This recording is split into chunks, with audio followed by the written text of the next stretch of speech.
Next topic ಯಾವುದು ಅಂದರೆ ಅದು ಹ್ಯಾಡ್. ಹ್ಯಾಡನ್ನು ಹೇಗೆ ಯೂಸ್ ಮಾಡ್ತೀವಿ, ಎಲ್ಲಿ ಯೂಸ್ ಮಾಡ್ತೀವಿ ಅನ್ನೋದ್ರ ಬಗ್ಗೆ ತಿಳ್ಕೊಳ್ಳೋಣ. ಹ್ಯಾಡ್ ಅಂದರೆ ಅದರ ಅರ್ಥ ಇತ್ತು ಅಂತ ಅರ್ಥ. ಇತ್ತು ಅನ್ನೋದಕ್ಕೆ ಭೂತಕಾಲದಲ್ಲಿ ಹ್ಯಾಡ್ ಅಂತ ಯೂಸ್ ಮಾಡ್ತೀವಿ.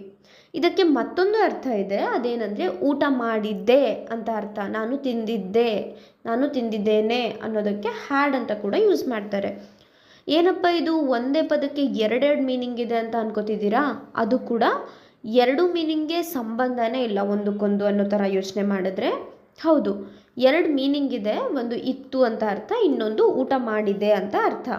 ಇವಾಗ ನೀವು ಯೋಚನೆ ಮಾಡ್ತಾ ಇರ್ಬೋದು, ಸ್ಕೂಲಲ್ಲಿ ಊಟ ಮಾಡಿದೆ ಅಂತ ಹೇಳೋದಕ್ಕೆ ಅಥವಾ ತಿಂದೆ ಅನ್ನೋದಕ್ಕೆ ಈಟ್ ಆರ್ ಏಟ್ ಅಂತ ಹೇಳ್ಕೊಟ್ಟಿದ್ದಾರೆ. ಹ್ಯಾಡ್ ಎಲ್ಲಿಂದ ಬಂತು ಅಂತ ಯೋಚನೆ ಮಾಡ್ತಿದ್ದೀರಾ? ಹೌದು, ಹ್ಯಾಡ್ ಅಂದರೆ ನಾನು ತಿಂದೆ, ಊಟ ಮಾಡಿದೆ ಅಂತ ಅರ್ಥ.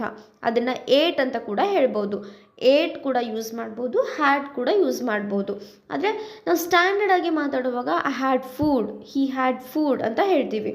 ನಾನು ನಿಮಗೆ ಹೇಳೋ ಟಾಪಿಕ್ ಏನಂದರೆ ಹ್ಯಾಡ್ನ ಸೆಕೆಂಡ್ ಮೀನಿಂಗ್ ಬಗ್ಗೆ, ಅಂದರೆ ಇತ್ತು ಅನ್ನೋದ್ರ ಬಗ್ಗೆ ಅಲ್ಲ, ಅದರ ಊಟ ಆಯಿತು ಅಂತ ಯೂಸ್ ಮಾಡ್ತೀವಲ್ಲ ಅದ್ರ ಬಗ್ಗೆ ನಾವಿವತ್ತು ಸ್ವಲ್ಪ ಡಿಸ್ಕಸ್ ಮಾಡೋಣ. ಅಂದರೆ ಐ ಹ್ಯಾಡ್ ಫುಡ್ ಅಂತ ಹೇಳ್ತೀವಲ್ಲ, ಸೊ ಆ ರೀತಿ ಇವತ್ತು ಸ್ವಲ್ಪ ತಿಳ್ಕೊಳ್ಳೋಣ. ಕೆಲವು ಎಕ್ಸಾಂಪಲ್ಸ್ ಕೂಡ ನೋಡೋಣ ಇದ್ರ ಬಗ್ಗೆ.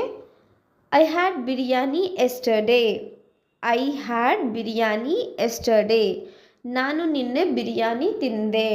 ನಾನು ನಿನ್ನೆ ಬಿರಿಯಾನಿ ತಿಂದೆ. I had food. ನಾನು ಊಟ ಮಾಡಿದೆ. I had food. ನಾನು ಊಟ ಮಾಡಿದ್ದೇನೆ. He had food. ಅವನು ಊಟ ಮಾಡಿದ್ದ. He had food. ಅವನು ಊಟ ಮಾಡಿದ್ದಾನೆ. Yesterday I had dinner at 11 PM. ನಿನ್ನೆ ನಾನು ರಾತ್ರಿ 11 ಗಂಟೆಗೆ ಊಟ ಮಾಡಿದ್ದೆ. Yesterday I had dinner at 11 PM. ನಿನ್ನೆ ನಾನು ರಾತ್ರಿ 11 ಗಂಟೆಗೆ ಊಟ ಮಾಡಿದ್ದೆ. I had masala dosa. ನಾನು ಮಸಾಲೆ ದೋಸೆ ತಿಂದೆ. I had masala dosa. ನಾನು ಮಸಾಲೆ ದೋಸೆ ತಿಂದೆ. ಹೀಗೆ ಹ್ಯಾಡನ್ನು ಬಳಸಿ ಮಾತಾಡೋದು ಹೇಗೆ ಅಂತ ನಿಮಗೆ ಅರ್ಥ ಆಗಿದೆ ಅಂತ ನಾನು ಅನ್ಕೋತೀನಿ.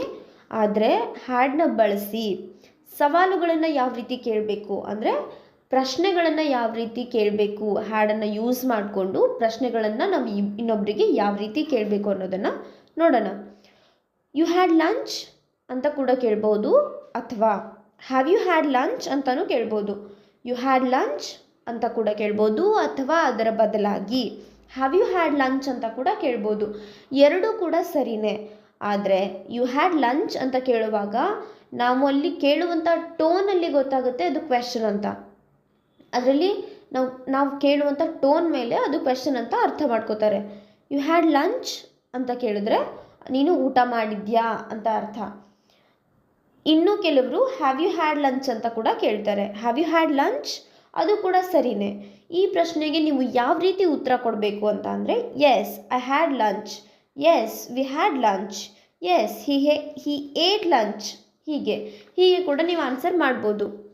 Ram come have food. Ram come have your food ಅಂತಂದರೆ ರಾಮ್ ಬನ್ನಿ ಊಟ ಮಾಡಿ, ರಾಮ್ ಬಾ ಊಟ ಮಾಡು ಅಂತ ಅರ್ಥ. No I don't want food, I had food ಅಂದರೆ ನನಗೆ ಊಟ ಬೇಡ, ಆಲ್ರೆಡಿ ನಾನು ಊಟ ಮಾಡಿದ್ದೇನೆ ಅಂತ ಅರ್ಥ.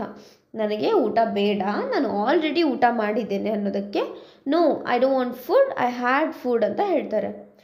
ಇದಕ್ಕೆ examples like I had biryani in the morning, I had masala dosa today, ಇದೆಲ್ಲ ಕೂಡ ಹ್ಯಾಡನ್ನು ಬಳಸಿ ಯೂಸ್ ಮಾಡುವಂತಹ ಸೆಂಟೆನ್ಸಸ್. ಹೀಗೆ ಹ್ಯಾಡನ್ನು ಬಳಸಬೇಕು. ನಿಮಗೆ ಇದು ಅರ್ಥ ಆಯಿತು ಅಂತ ಅಂದ್ಕೊಂಡಿದ್ದೀನಿ. ಹೇಳಿಕೊಟ್ಟಿದ್ದನ್ನು ನೀವು ಸ್ವಲ್ಪ ನಿಮ್ಮ ಫ್ರೆಂಡ್ಸ್ ಜೊತೆ ಮಾತಾಡುವಾಗ ಅಥವಾ ಹಿಂಗೆ ಕ್ಯಾಜುವಲ್ ಆಗಿ ಮಾತಾಡುವಾಗ ಕೂಡ ನೀವು ಅವ್ರ ಜೊತೆ ಇದನ್ನು ಬಳಸಿ. ಅದರಿಂದ ನಿಮಗೆ ಸ್ವಲ್ಪ ಕಾನ್ಫಿಡೆನ್ಸ್ ಜಾಸ್ತಿ ಆಗುತ್ತೆ ಮತ್ತು ಇಂಗ್ಲೀಷ್ ಪ್ರಾಕ್ಟೀಸ್ ಕೂಡ ಆಗುತ್ತೆ. ಸೊ ಕಲ್ತಿದ್ದನ್ನು ನೆನ್ಪು ಕೂಡ ಇಟ್ಕೋಬೋದು ಈ ರೀತಿ ಬಳಸೋದ್ರಿಂದ.